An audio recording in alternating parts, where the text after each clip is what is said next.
नमस्कार दोस्तों, स्वागत है आपका ज्ञान से भरी कहानियों की इस रोचक दुनिया में।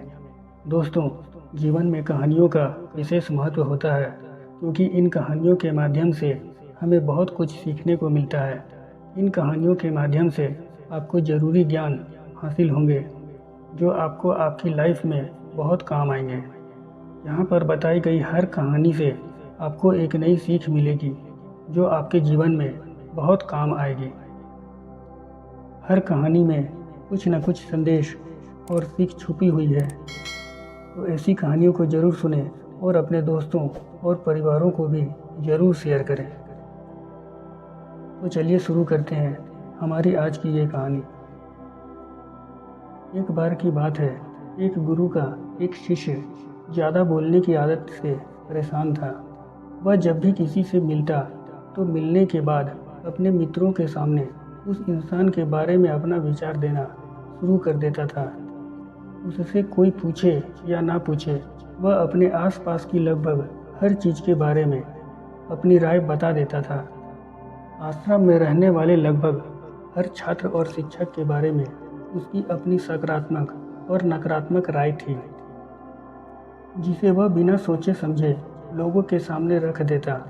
जब भी आश्रम में रहने वाला कोई दूसरा छात्र अपनी समस्या लेकर उसके पास आता तो वह आपको पूरी बात सुना देता और उसे सलाह देना शुरू कर देता।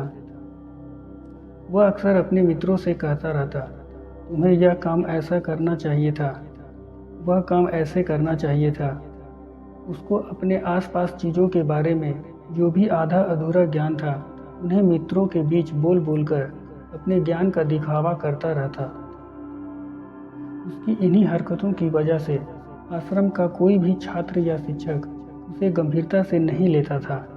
अक्सर उसके साथ पढ़ने वाले छात्र उससे दूर रहने की कोशिश करते थे क्योंकि वो हर बार उन्हें सलाह देने लगता था। कोई भी उसे अपना मित्र बनाना नहीं चाहता था, सब उससे दूर रहना ही पसंद करते थे। अक्सर आश्रम में रहने वाले कई छात्र उसके पीठ पीछे उसकी इन आदतों की वजह से उसका मजाक बनाते थे। उस लड़के को भी पता था कि उसकी ज़्यादा बोलने की आदत की वजह से कोई भी उसे पसंद नहीं करता। वह भी अपनी इस आदत को बदलना चाहता था, लेकिन वह चाहकर भी हर बात पर अपनी राय देने की आदत छोड़ नहीं पा रहा था। पर एक दिन वह अपने गुरु के पास गया और अपनी सारी समस्या गुरु को बताई। तब गुरु ने कहा, बेटा, ज़्यादा वही इंसान बोलता है जिसे लगता है वह सब कुछ जानता है, और जो इंसान यह मानता है कि वह बहुत ही थोड़ा जानता है और ऐसा बहुत कुछ है जो उसे सीखना है, तो वह कभी भी ज़रूरत से ज़्यादा नहीं बोलता और ना ही बिना मांगे किसी को राय देता है। इसलिए पहले खुद के अंदर का यह अभिमान हटाओ कि तुम्हें सब कुछ पता है। इसने गुरु के सामने अपना सिर झुका दिया। गुरु ने कहा, तुम्हारे ज़्यादा बोलने की आदत को मैं एक दिन में ही तो खत्म नहीं कर सकता। यह आदत तुम्हें खुद ही अपने अंदर धीरे धीरे कम करनी होगी, लेकिन तुम्हें यह ज़रूर बता सकता हूँ कि किन मौक़ों पर तुम्हें शांत रहना चाहिए ताकि तुम खुद को दुखी होने से और किसी बड़ी मुसीबत में पड़ने से बच सको। शिष्य गुरु की बातों से सहमति दिखाते हुए अपना सिर हाँ में हिला दिया। गुरु ने कहा, बेटे, इन 5 मौक़ों पर हर इंसान को अपना मुंह बंद रखना चाहिए। पहली स्थिति, जब तुम्हें लगे कोई तुम्हारे भावनाओं को तुम्हारे शब्दों से नहीं समझ सकता, उस समय तुम्हें चुप रहना चाहिए।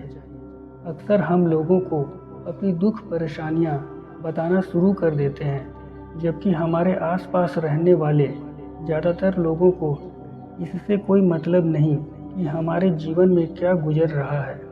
हर इंसान को केवल खुद से मतलब होता है। वह केवल खुद के बारे में बात करना चाहते हैं। वह केवल खुद की तारीफ सुनना चाहता है। उन्हें हमारे जीवन की परेशानियों से कोई मतलब नहीं और ना ही वह सुनना चाहते हैं। हो सकता है 1 या 2 बार वह तुम्हारी दुख भरी कहानी सुन भी लें, लेकिन उसके बाद तुमसे दूर भागना शुरू कर देंगे, क्योंकि कोई भी किसी दुखी और असहाय इंसान के साथ रहना पसंद नहीं करता।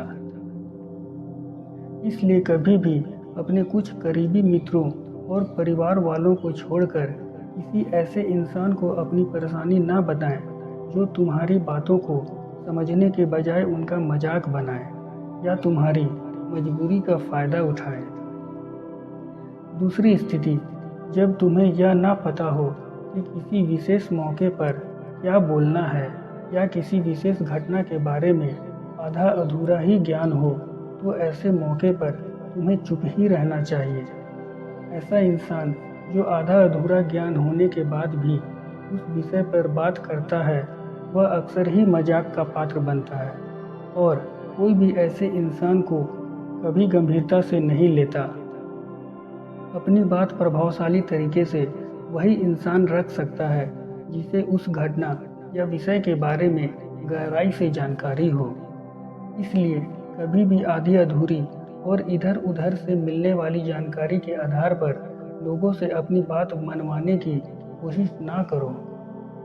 हालांकि दोस्तों, प्रभावशाली बातचीत करना और एक ऐसा इंसान बनना जिससे हर कोई बात करना चाहे, जिससे हर कोई सुनना चाहे, यह भी एक कला है जिसे हर इंसान सीख सकता है। आप भी सीख सकते हैं। फिर गुरु ने कहा, तीसरी स्थिति,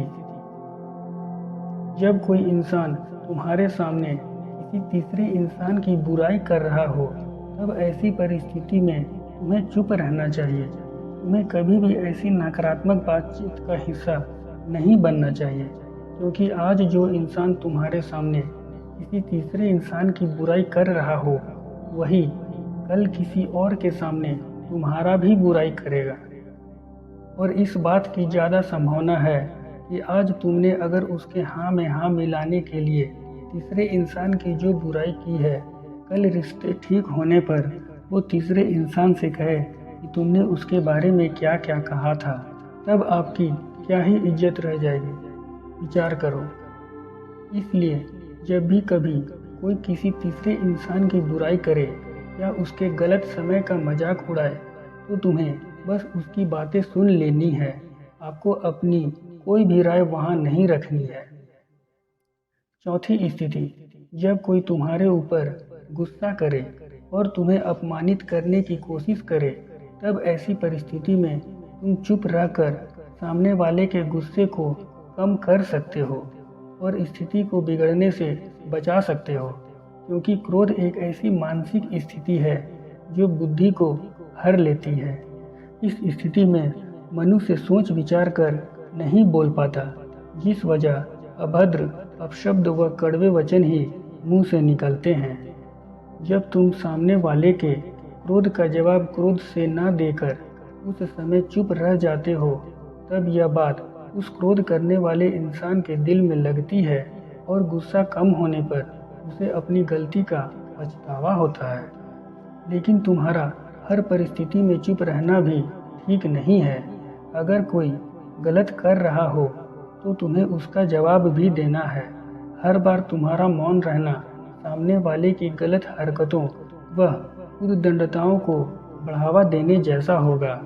लेकिन कुछ लोग ऐसे होते हैं जिन्हें हमारा चुप रहना उन्हें हमारी कमजोरी प्रतीत होती है। गुस्से के दौरान चुप रहने का यह तरीका केवल परिवार, सगे संबंधी और कुछ निकट मित्रों के लिए सही है, न कि हर इंसान के लिए। अगर तुम हर जगह चुप रहने लग गए तो इसका गलत फायदा उठाया जा सकता है।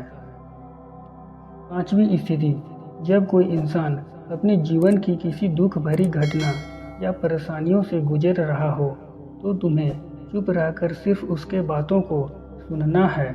लेकिन ज़्यादातर लोग ऐसे होते हैं कि किसी ने उसके सामने अपनी समस्या सुनाई नहीं कि उन्होंने समाधान देना शुरू कर दिया, जबकि कोई इंसान अपना समझकर ही हमसे अपनी परेशानी साझा कर रहा होता है, न कि वो आपसे किसी सुझाव की उम्मीद से बता रहा होता है।